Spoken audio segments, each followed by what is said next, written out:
नारद जी बड़े प्रसन्न भये। नारद जी ने कहा, किम फलम किम विधानंच कृतं केनैव तद्व्रतम तत्सर्वं विस्तरात् ब्रूहि कदा कार्यं व्रतम प्रभो। श्री देवर्षि नारद जी ने कहा, भगवान उस व्रत का फल क्या है, विधान क्या है, और किसने उस व्रत को पहले किया, आप कृपा करके विस्तार पूर्वक बताओ। क्योंकि जब तक व्रत किस किसने किया और करने से उसे क्या लाभ मिला, ये जब तक सुनने को नहीं आएगा, ये जब तक सुनने में नहीं आएगा, तब तक सत्यनारायण व्रत के अनुष्ठान की प्रवृत्ति ही नहीं होगी। क्योंकि जीव का स्वभाव है, जब तक उसको पता न चले कि इससे क्या फायदा है, क्या लाभ है, तब तक वह किसी कर्म में प्रवृत्त नहीं होता है। इसलिए हमारे यहाँ सनातन धर्म की परंपरा में महात्म्य का ज्ञान बहुत आवश्यक कहा गया। तो ये सत्यनारायण व्रत कथा नहीं, सत्यनारायण व्रत कथा महात्म्य, सत्यनारायण व्रत महात्म्य है। सत्यनारायण भगवान का व्रत किस किसने किया, उनको किस किस फल की प्राप्ति भई। फिर आप कहेंगे सत्यनारायण कथा क्या है, तो पूरी श्रीमद् भागवत, पूरी रामचरितमानस, वाल्मीकि रामायण, अष्टादश पुराणोपपुराण, जहाँ कहीं भगवान के चरित्रों का वर्णन है वो सब सत्यनारायण भगवान की ही कथा है। सत्यनारायण भगवान से कोई कथा अलग नहीं है। श्री भगवान वर्णन कर रहे हैं, श्री भगवान उवाच दुख शोकादि शमनम धन धान्य प्रवर्धनम सौभाग्य संततिकरम सर्वत्र विजयप्रदम यस्मिन् कस्मिन् दिने मर्त्यो भक्ति श्रद्धा समन्वितः सत्यनारायणम देवम यजेच्चैव निशामुखे। निशामुखे यजेत, ये निशामुख है। संध्या के काल में भगवान का यजन करना है। ब्राह्मणैर् बांधवैश्चैव सहितो धर्म तत्परः नैवेद्यम भक्ति तो दद्यात् सपादम भक्ष्यमुत्तमम। रंभा फलम, भैया केला जरूर लाना, रंभा फलम घृतम क्षीरम गोधूमस्य चूर्णकम। केला हो तो यहाँ भूख है केला। गोधूमस्य चूर्णकम अभावे शाली चूर्णम वा शर्करा वा गुडस्तथा सपादम सर्वभक्ष्याणि चैकीकृत्य निवेदयेत। यह सत्यनारायण व्रत संपूर्ण दुख और शोक का शमन करने वाला है, धन धान्य को बढ़ाने वाला है, सौभाग्य को बढ़ाने वाला है, सौभाग्य को देने वाला है, उत्तम संतान प्रदान करने वाला है, प्रत्येक कार्य में सर्वत्र विजय प्रदान करने वाला है।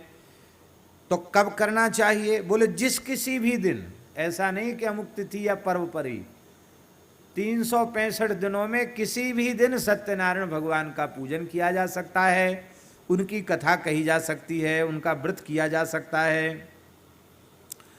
तो किसी भी दिन श्रद्धा भक्ति से युक्त होकर के भगवान का व्रत करना चाहिए।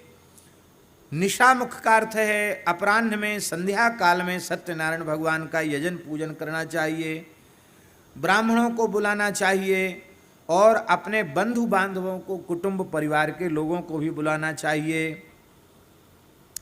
धर्म में तत्पर होकर के श्रद्धा पूर्वक पूजन करना चाहिए। हैं?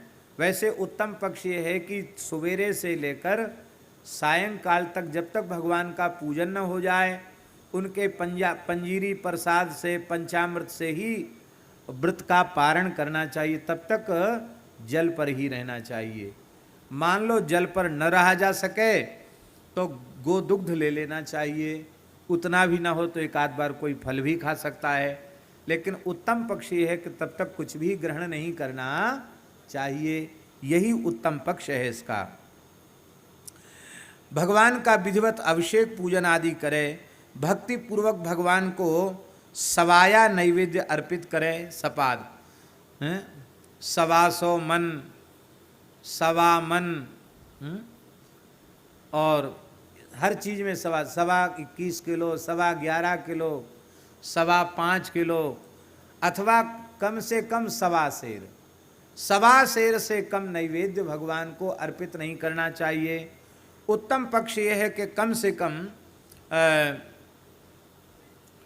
7.25 सेर यदि अर्पित हो तो ज़्यादा अच्छा है। ये इतना तो कम से कम होना, इससे अधिक जितना आप चाहो उतना भोग लगाओ, लेकिन इतना कम से कम होना चाहिए। मान लो कोई गरीब है, अभाव युक्त है, वो सुंदर पंजीरी, पंचमेवा युक्त घी और बूरा से मिश्रित पंजीरी गेहूं के आटे की नहीं बना सकता है, तो साली नाम के चावल के चूर्ण को शक्कर मिला करके और उसी को भगवान को पंजीरी अर्पित कर दे, भगवान उतने से ही प्रसन्न हो जाएंगे। मान लो किसी की शक्कर की भी सामर्थ्य न हो, तो उसमें थोड़ा गुड़ फोड़ करके मिला दे, भगवान इतने करुणामय हैं कि शक्कर के, गेहूं के आटे के अभाव में साली का चूर्ण और शक्कर के अभाव में गुड़ से भी भगवान प्रसन्न हो जाते हैं। ऐसे सब चीज सपादम, सब चीज सवाया सवाया भगवान को अर्पित करना चाहिए। एक ही कृत्य निवेदित, सबको एक में मिलाकर भगवान को निवेदित करना चाहिए।